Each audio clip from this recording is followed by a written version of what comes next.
आज भी स्कंद पुराण कहती है कि भगवान शंकर ने अन्नपूर्णा के दरवाजे पर पहुंचकर जब काशी में भिक्षा मांगी थी तो अन्नपूर्णा ने कहा था, ए शंकर, मैं उस गरीब से गरीब व्यक्ति का भी भंडार भर के रखूंगी, बस एक गलती नहीं होना चाहिए कि जहां भोजन बने उस स्थान पर बैठकर, उस स्थान पर खड़े होकर भोजन बनाते समय उस भंडार गृह में जूता नहीं होना चाहिए। तो मैं भर दूंगी भंडार। जिस प्लेटफॉर्म पर खड़े होकर माताएं भोजन बनाती, सब्जी बाजारती, वहीं पे हाथ में लेके चख लेते, हरिओ जगदम्बा, विचार तो करो। भले तुम भगवान को भोग नहीं लगा रही पर पति तो परमेश्वर है। भले तुम भगवान को भोग नहीं लगा रही पर पति तो परमेश्वर है। पति के लिए कहा परमेश्वर, मतलब भले भगवान की तुमने सेवा नहीं करी, भले अर्चना नहीं करी, भले पूजन नहीं करी, पर पति तो परमेश्वर है। सब में तो वही समझ आए। घर में जो सास रहती है वो भी तो माँ है, जो पिता रहता है वो भी तो बद्रीनारायण है। महाराज फिर क्यों कर भी बनाना तो भी तुम्हारे घर में स्वाद नहीं रहेगा। और जिस मंदिर में, आश्रम में, भंडारे में जब तक भगवान का भोग नहीं लगता तब तक चखा नहीं जाता, चाहे नमक डला ना डला, मिर्ची डली ना डली, शक्कर डली ना डली, भंडारे के भोजन में जो मिला दिया आखिरी में फिर भगवान ने अगर पा लिया तब चखा गया कि अब भोजन में स्वाद है कि नहीं है। तो कभी अन्नकूट की जो सामग्री बनती है, सब्जी बनती है, राम भाजी बनती है, राम भाजा बनता है, मिक्स वेज सब्जी बनती है, भगवान के भंडारे की कद्दू की सब्जी बनती है, उसमें आप भले मिर्ची ना डली, नमक ना डला, फिर भी घर में एक पूरी खाते रहोगे, वहां 4 मिनट का क्या होगा? क्यों? क्योंकि वहां अन्नपूर्णा स्वयं देने के लिए तैयार खड़ी है। और हमारे घर में तुम चक चक के बना रही, बेटे को दूध भी दे रही तो बोतल में से 2 बूंद टपका के पहले चक ले रही। बाहर चले जाओ, बाहर चख सकते हो, बाहर जाकर पाओ, फिर बच्चे के लिए दूध में शक्कर मिला लो। चाय बनाते हुए गैस के ऊपर चाय रखी है, मई उकल रही, मई से चाय की चन्नी से लेके फिर चख ली। कैसे आए वे अन्नपूर्णा, ये तो बताओ। लोग कहते हैं हमारे घर में सारा सुख है गुरुजी, पर शांति नहीं है। हमने शांति ना जाने चली गई क्योंकि किचन में किचकिच भरा गई। शांति कहां से होगी? इतना किचकिच भरा हुआ है। प्रेम, करुणा, वात्सल्य का स्नेह, समर्पण समाप्त हो गया। तो लड़का और लड़की का विवाह नहीं हो रहा, बहुत हताश हो गए, परेशान हो गए, विवाह संबंध जमी नहीं रहा। किसी भी बुधवार के दिन तांबे के कलश में चने की दाल को भर लीजिए, किसी भी बुधवार, और तांबे के कलश में चने की दाल को भर लो, उसमें 2 गोल सुपारी रख लो, पूजन वाली सुपारी रखकर 2 सिक्के उसमें रख लो, पीले कपड़े से मुख बांध दो, उसका पूजन करो बुधवार के दिन भी, और गुरुवार के दिन उसका पूजन स्नान करने के बाद करना। पर घर में किसी से बात मत करना, मुख से शब्द मत, मुख झूठा मत करना। पूजन करने के बाद उल्टे हाथ पर कलश को रखकर सीधे हाथ से ढककर कोई ब्राह्मण के घर में जाकर साथ में किसी को ले जाओ, बिना बोले, बिना बात करे, बिना कहे, साथ जाकर ब्राह्मण का दरवाजा बजा दे, बात कर ले और में गया वो, पर तुम्हें नहीं बोलना है। और वो कलश ब्राह्मण की अपनी कामना कर कर वो कलश का दान दे दिया जाए।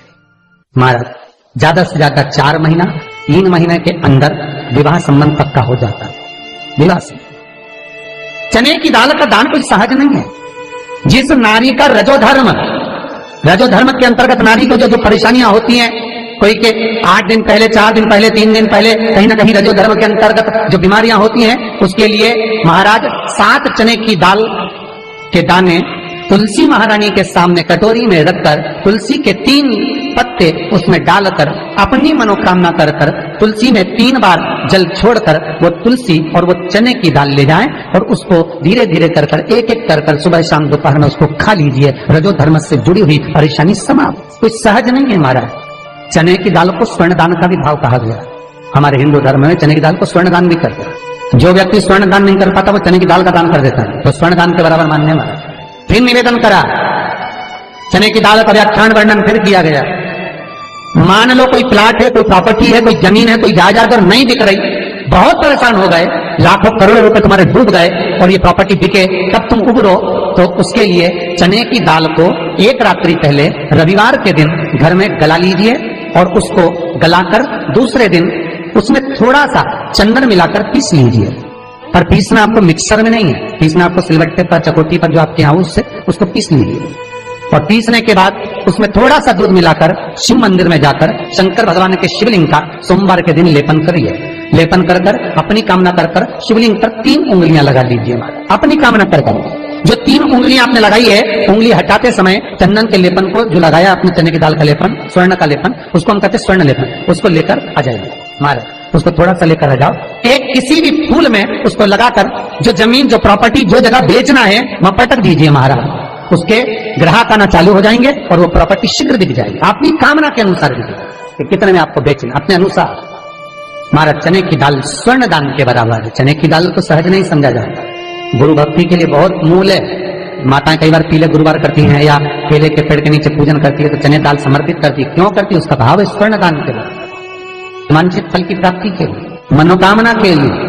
जिस जमीन में फसल कम होती हो, जिस जमीन में प्रॉपर्टी के अंतर्गत कहीं लाभ नहीं मिल रहा हो, जो कई लोग जमीन की दलाली का काम करते हैं ना, जमीन बेचवाते हैं, खरीदवाते हैं और कोई लाभ ही नहीं मिल रहा, कई दिनों निकाल दिए, साल निकाल दिए, कोई लाभ नहीं हुआ, तो निवेदन है शंकर भगवान के मंदिर में शिवलिंग पर 108 चने के दाल समर्पित करो। उस 108 चने की दाल को प्रदोष के दिन शाम के समय समर्पित कर उस दाल को उठाकर लिया, जेब में पीले रुमाल के साथ उसको बांध कर रख लो। किसी प्रॉपर्टी का सौदा कराने जाओ, उसको पटक कर लेकर जाओ, आपके लाभ होना चालू, सौदे होने चालू, आपको कमीशन मिलना चालू। करना आपको है। कोई भी चीज जो भगवान को समर्पित हो रही है उसमें कोई चीज में सहजता नहीं हो सकती, विषयता का भाव रहता है, उसके अंदर सुख का भाव, सुख का अनुभव रहता है।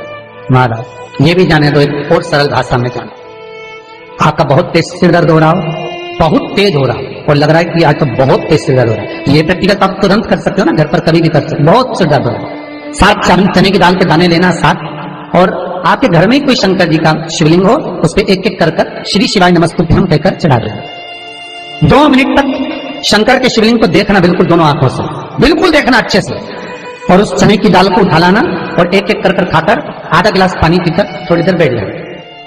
टेबलेट खाने की जरूरत नहीं पड़ेगी, ये पक्का सिर दर्द बंद हो जाएगा, टेबलेट से मुक्ति। विश्वास होना चाहिए। खुद निवेदन करूंगा, विश्वास का पहला शब्द है विष और दूसरा शब्द है आस। तो विष को त्याग कर आस लगाकर शिव के चरणारविंद में, भगवान के चरणों में देख। चने की दाल श्री हनुमान जी महाराज को भी स्मरण कराती है, महाराज को भी चने की दाल चढ़ती है, चने की दाल का लड्डू चढ़ता है। हनुमान जी महाराज और राम जी महाराज, शंकर जी, गुरुदेव बृहस्पति जी, जब आपके दिल को बहुत दुख, हृदय रोए, मन कर रहा है कि आज सबने धोखा दे दिया, बहुत तकलीफ दे दी, दिल टूट गया, मन टूट गया, बहुत हताश हो गए, बहुत परेशान हो गए और आज मन रो रहा है, कुछ मत करो, एक काम करो, बस केवल एक काम, आंवला हो, बड़ हो, पीपल हो, कोई भी एक वृक्ष के नीचे बैठकर एक पत्थर रखकर सामने छोटा सा, उस पर जल चढ़ाकर एक घी का दिया सामने लगा दो और थोड़ी देर बैठकर भगवान शंकर का स्मरण करो। थोड़ी देर, आपको जितना आपको गम मिला है, दुख मिला है, तकलीफ मिली है, थोड़ी देर, मात्र 5-7 मिनट भी बहुत है। आप घर आओगे ना तो आपको खुशी का स्मरण होगा, तो दुख चला जाएगा, सब मन में जो दुख है वो थोड़ा कम होता है। हृदय चित्त में परमात्मा शिव सुख प्रदान कर, अकाल मृत्यु हो मरे जो काम करे चंडाल का, काल उसका क्या बिगाड़े जो भक्त हो महाकाल का। शिव का स्मरण करा तो आनंद की अनुभूति, सुख का, तीर्थों का स्मरण करा है महाराज। नित्य स्मरण भावों में भगवत चर्चा का। कई लोग कहते हैं मंदिर जाते हैं हमारा काम नहीं होता, हम बहुत समय से अगरबत्ती लगा रहे हैं हमारा काम नहीं हुआ, हम दिया लगाते हैं हमारा काम नहीं हुआ, हमने उपवास करा हमारा काम नहीं हुआ, हमने चतुर्थी करी, पंचमी करी, हमारा काम नहीं हुआ। हमारा निवेदन है उसका दरबार मत छोड़ो, कभी तो सुनेगा, कभी तो सुनेगा। तेरे मंदिर में आना मेरा काम है और मेरी बिगड़ी बनाना तेरा काम, सुनेगा। जाओ, पहुंचो, निवेदन करो। भगवान की केवल दृष्टि ही पड़ गई तो अपनी तो सृष्टि ही समझ गई। किसी गुरु के दरवाजे पर जाकर कोई पूछना नहीं अपन को, गुरु की केवल दृष्टि पड़ गई ना, हो गया काम, बस गुरु जी दिख गए, गुरु जी की दृष्टि पड़ गई, भगवान पे जाए, भगवान का दर्शन हो गया, दृष्टि पड़ गई बहुत, माता पिता की दृष्टि पड़ गई बहुत, घर के बुजुर्गों की दृष्टि पड़ गई बहुत, उसमें अपना काम हो गया। अपने को नहीं पूछना कि क्या मिला क्या नहीं, होते देगा। और बहुत ध्यान दीजिए महाराज, अगर कोई काम अटक रहा है, नहीं हो रहा, बहुत प्रयास करा, तो भगवान शंकर के मंदिर में 5 बेलपत्र चढ़ाइए। और शंकर भगवान की जो छोटी लड़की है अशोक सुंदरी, आपको बताया था ना अशोक सुंदरी का स्थान, भगवान शंकर की 6 लड़कियां हैं, उसमें से सबसे छोटी लड़की अशोक सुंदरी की जगह पर एक बेलपत्र चढ़ाइए। फिर एक बेलपत्र नंदिकेश्वर पर चढ़ाइए और नंदिकेश्वर पर चढ़ाने के बाद भगवान शंकर के मंदिर के बाहर चौखट पर दिया लगा दीजिए साइड में, और फिर अपने घर पर आ जाइए, आपका कार्य सफल होना प्रारंभ हो जाएगा। तेरे दरबार की बाबा निराली शान देखी है, तेरे दरबार की बाबा निराली शान देखी है। तुझे देते नहीं देखा पर झोली भरी देखी है।